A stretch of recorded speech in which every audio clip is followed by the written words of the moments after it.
Hi everyone, my name's Allie. My name's Chelsea. And we are down at Mueller Field Station. And this morning we came across a large pile of deer hair, and we're going to show you.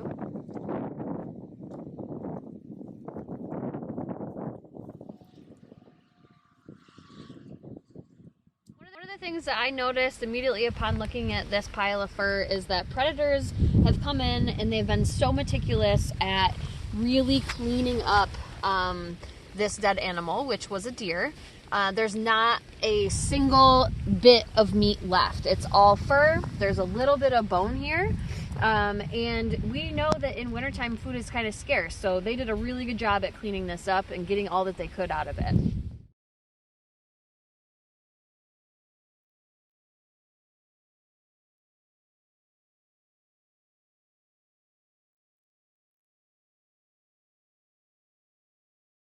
Surrounding this pile of deer hair, there are some additional signs that we've come across. And Chelsea's over here checking out a really perfect track.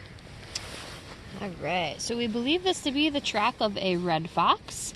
You can see there's a pad on their front foot that leaves almost like a bar mark in the substrate. And we can also measure this. And this is about 2.5 inches long. And you can tell that it's also from a canine because the negative space left behind as the foot pushes into the substrate shows like a nice X through the middle of the toe pads. So there are several piles of scat in the surrounding area, and this scat right here is from a fox. We were between two different species, fox and coyote, and the way that we determined it was a fox was by pulling out this ruler and measuring it. So fox scat is typically 2.5 inches and has a diameter of 1/2 inch.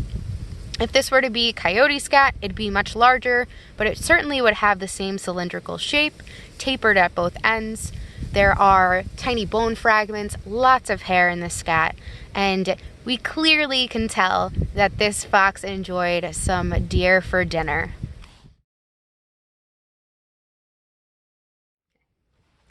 There's a couple of great resources that I also like to utilize while out in the field.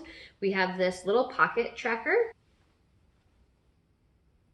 This is just kind of a track finder. It's got a neat ruler on the back so you can measure scat or prints that you might find, and it's just a really simple guide that kind of breaks down some basic stuff if you're trying to tease apart a couple different tracks. And this is small enough that you could stick it in a pocket or in your backpack.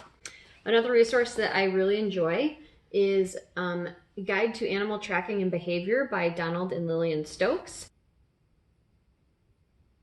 This is going to go more into the behavior of an animal and its life cycles. And the third resource, I really love this book, Tracking and the Art of Seeing, How to Read Animal Tracks and Sign by Paul Resendez. And this is going to definitely be more about tracks, scat, sign that an animal might leave behind after foraging. It even will break down some sign of burrows, dens, nesting. So these are all really great resources so that you can put together the pieces of the puzzle and figure out what you're looking at. All right, so we're back in the warm classroom, and we're going to discuss what could have happened to this deer out in the field. So we don't know what happened to the deer for sure, but there's a number of different possibilities, of course.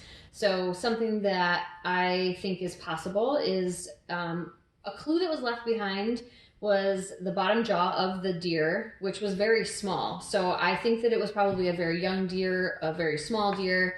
So something that could have happened is maybe it didn't get enough food, it could have been injured, it could have been ill, and possibly just maybe froze to death in that string of cold weather that we had had, and then was consumed by opportunistic predators. Or it could have been predated by a larger predator like a coyote to start.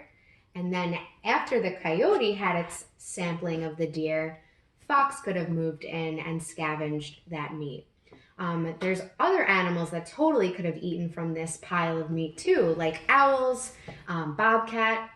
We have Fisher here at the field station. So it seemed like it was a meal for many.